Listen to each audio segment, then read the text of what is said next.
حضرت عبداللہ بن عمر رضی اللہ تعالیٰ عنہ اور حضرت عمر رضی اللہ تعالیٰ عنہ دونوں نے صحیح مسلم کی حدیث کے مطابق بالاتفاق یہ چیز تسلیم کی کہ کسی بھی چرواہا کے لیے، چاہے وہ اونٹوں کا ہو چاہے بھیڑوں کا ہو، یہ چیز جائز نہیں ہے کہ وہ جنگل میں ان کو کسی کی نگرانی کے بغیر چھوڑے، وہ تباہ برباد ہو جائیں گے۔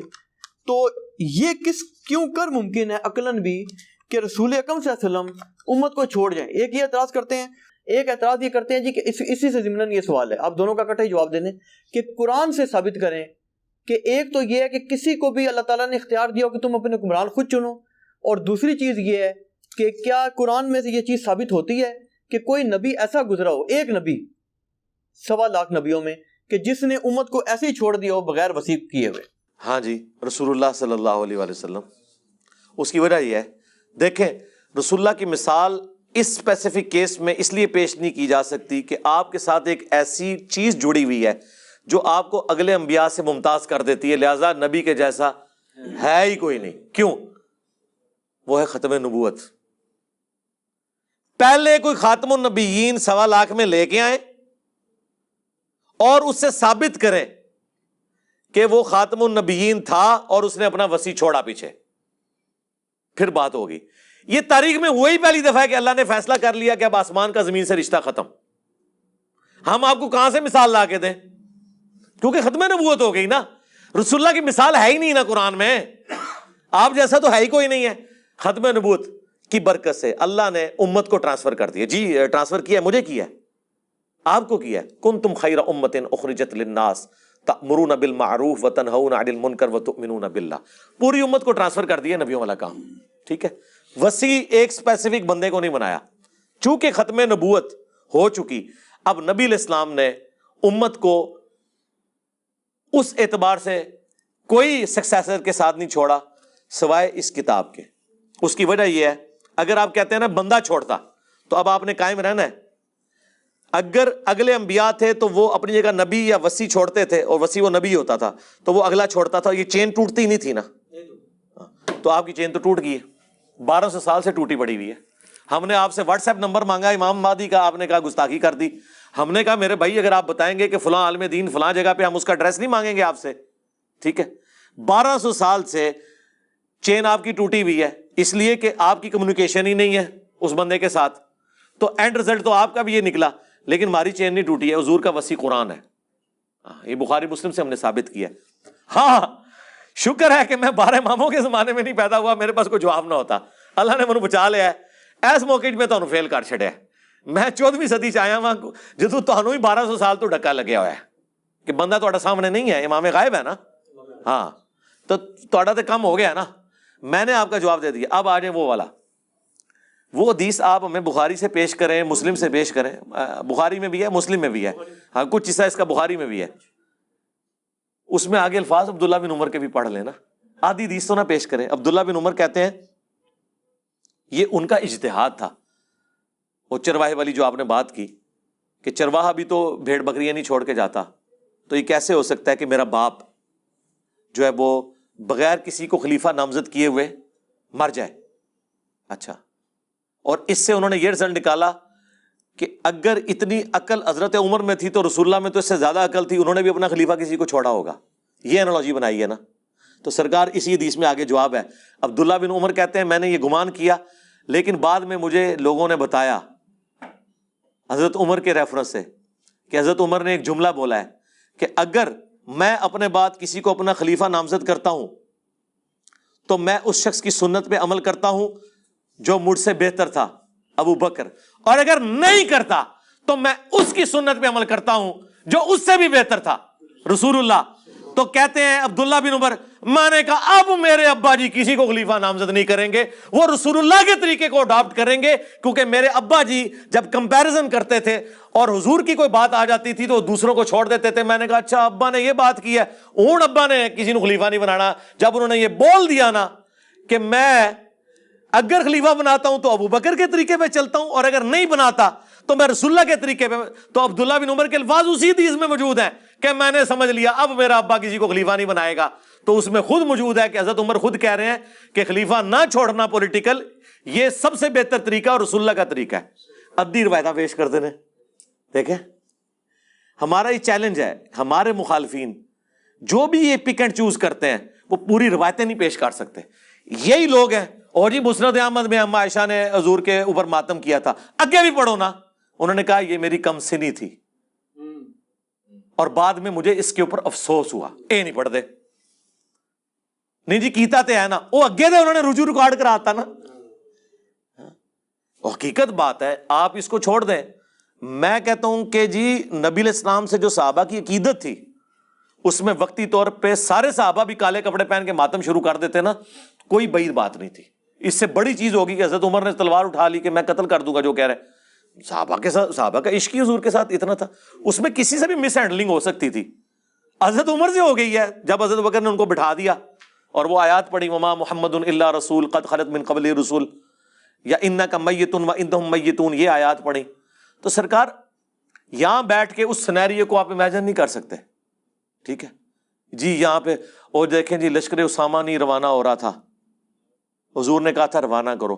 یار اس لیے روانہ نہیں ہو رہا تھا, حضور حالت نزع میں تھے. مجھے بتائیں, ان کو تو چھوڑ دیں, آج نبی الاسلام ہم میں موجود ہوں اور حالات و واقعات بتا رہے ہوں کہ آپ کا آخری وقت آ چکا ہے اور آپ نے اشارے بھی دے دیے ہیں. اذا جاء نصر اللہ والفتح بھی نازل ہو چکی ہے. اور عبداللہ بن عباس کا باپ عباس حضور کا چچا یہ کہہ رہا ہے کہ حضور کا چہرہ میں پہچان رہا ہوں. بنو ہاشم جب موت کے قریب ہوتے ہیں نا تو مجھے ان کے چہرے سے پتہ چل جاتا ہے.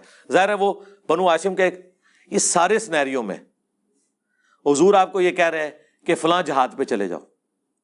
ٹھیک ہے, تو صحابہ تو کیا حضور کو اس حالت میں چھوڑ کے جا سکتے ہیں؟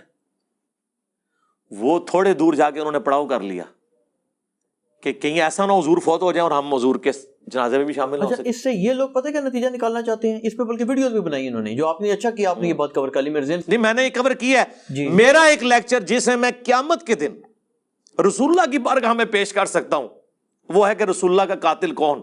میں نے ان کے سارے اعتراضات کے جواب دیے ہیں. یہ کہتے ہیں حضور کو زہر دیا انہوں نے حدیث لدود کے ذریعے, وہ حضور کے منہ میں دوائی ٹپکا رہے تھے, انہوں نے کہا زہر ٹپکا دیا. اس کے آگے اس کا جواب موجود ہے. حضور علیہ السلام وہ صحابہ کہتے ہیں ہم نے حضور کے منہ میں دوائی ڈالی جان بوجھ کے. حضور اللہ کہتے رہے نہ ڈالو, لیکن ہم نے یہ گمان کیا کہ مریض جو ہے نا وہ دوائی کو ناپسند کرتا ہے اور اس وقت نبی علیہ السلام کی تکلیف ہے اور وہ تو چاہتے تھے کہ حضور کی تکلیف دور ہو. آپ اپنے چھوٹے بچے کو ٹیکا نہیں لگواتے, ٹھیک ہے, وہ لاکھ کہتا رہے لیکن آپ سے اس کی حالت نہیں دیکھی جا رہی. تو صحابہ سے حضور کی حالت نہیں دیکھی جا رہی تھی, وہ آپ کے منہ میں دوائی ٹپکا رہے تھے. ٹھیک ہے, یہ کہتے ہیں زہر ٹپکا دیا. اس کے آگے موجود ہے بخاری میں, پھر حضور کو افاقہ جب ہوا تو آپ نے کہا کہ وہ دوائی لے کے آؤ. وہ دوائی لائی گئی. آپ نے فرمایا میں نے تمہیں منع کیا تھا, یعنی حضور کہہ رہے تھے کہ میں اس حالت میں بھی قابل اتباع ہوں. انوی تو کہتے ہیں حضور بوڑھے ہو گئے تھے تو اتباع کے قابل نہیں رہے کیونکہ جلسہ استراحت کرتے تھے. جلسہ استراحت تو حضور سکھایا کرتے تھے. حضور کبھی بھی ایسی حالت میں نہیں رہے کہ آپ قابل اتباع نہیں ہوں. آپ فرما دیتے تھے اگر کوئی کریٹیکل سچویشن آتی تھی تو آپ کہہ دیتے تھے کہ یہ خاص میرے لیے ہے. جیسے بخاری مسلم حدیث ہے کہ میں بیٹھ کے بھی نماز پڑھوں اللہ مجھے پورا ثواب دیتا ہے لیکن تمہیں آدھا ملے گا, وہ آپ کلیئر کر دیتے تھے. اب اس حالت میں نبی الاسلام نے کہا وہ دوائی منگوائی گئی. آپ نے سارے صحابہ کے منہ میں ٹپکوائی سوائے حضرت عباس کے, کیونکہ وہ اس میں شامل نہیں تھے.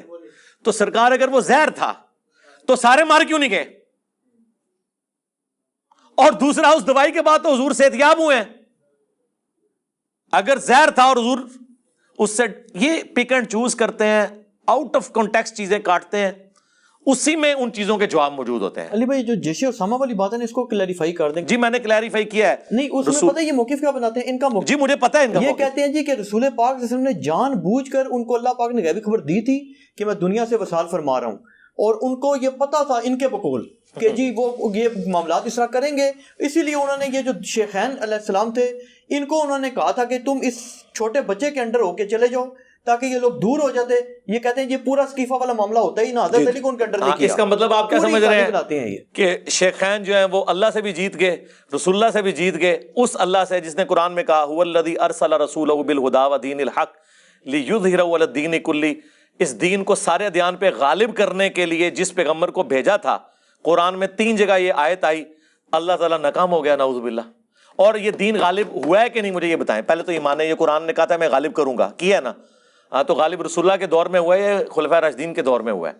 رسول اللہ کے دور میں تو صرف مکے، مدینہ اور حجاز کی سرزمین تک تھا. رومن اور پرشین امپائر کو خلفائے راشدین کے دور میں گرایا گیا، اور یہ اللہ کی اتنی حکمت ظاہر ہوئی ہے کہ یہ رسول اللہ کا کام آگے لے کے چلے ہیں وہ. اور دوسری بات، بڑے بڑے لیڈرز آئے ہیں وہ اپنی زندگی میں کامیاب ہوئے ہیں. رسول اللہ میں اور باقی لیڈروں میں فرق یہ ہے کہ رسول اللہ دنیا سے چلے گئے، آپ کے ہزاروں ساتھی مرتد بھی ہو گئے، اور یہ وہ ساتھی تھے جو اینڈ پہ صرف آپ کے دبدبے کی وجہ سے مسلمان ہوئے تھے. یہ آپ کے صحبت یافتہ نہیں تھے، یہ ذہن میں رکھیے گا. ان میں سے کسی نے نہیں حضور کو چھوڑا کبھی، وہ حضور کو جینوئنلی پیغمبر مان چکے تھے. باقی لوگوں نے حضور کو قریش کا غلبہ سمجھتے ہوئے ایک بڑے جنگجو کی بیعت کر لی تھی کہ جو سب پہ غالب آ گیا، وہی چھوڑ بھی گئے.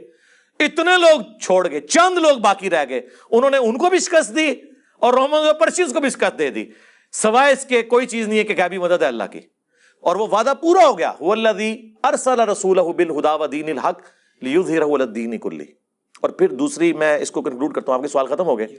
مولانا اسحاق کا ایک جملہ سونے کے قلم سے اور سونے کے پانی سے لکھنے کے یعنی قابل ہے. انہوں نے کہا تھا، بتاؤ خلفائے راشدین نے کون سی اپنی جدادیں منائی ہیں، اپنے بچوں کے لیے کیا چھوڑ کے وہ مرے ہیں کہ تم کو کہ انہیں لالچ تھی. پوری زندگی چٹائی پہ حضرت عمر سوتے رہے مسجد کے اندر، اپنے بچے کو خلیفہ نہیں نامزد کیا. لوگوں نے حالانکہ مشورے دیے ہیں، حضرت ابو بکر نے اپنے بچوں کو خلیفہ نامزد نہیں کیا. پوری زندگی کس برسی میں ایک اسلام کے غالب ہونے تک ساری تکلیفیں اللہ سے اٹھائیں.